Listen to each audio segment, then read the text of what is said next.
For the first time, ninang sa kasalang mama, kaya dapat magmukha kang yamanin. Eto, binilhan kita ito. Charan! Oh, ito ang binili ko sa iyo, ma.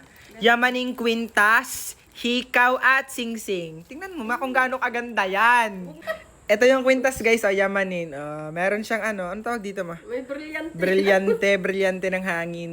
Tapos meron ding sing-sing, yan sing-sing, ganda. Ay. Magkakapare sila, guys. Tsaka Tapos merong hikaw. Talagang terno. Yan, terno. Ma'am, magbumukha ka talagang yamanin doon. Kaya nga. Tapos masuotin mo, try mo.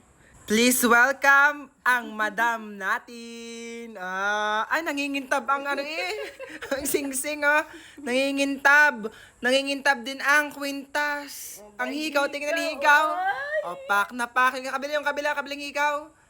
Ay, sana all yamanin talaga, guys. Pagkano to? Ang singseng, hikaw at kwintas, 145 pesos lang, May susuutin ka na sa sa anak sa kasal, di ba? Hindi ka na problema, ma. Yan ang accessories mo. Complete set, guys, ng jewelry. Nasa yellow basket ko lang, parang mayaman daw siya.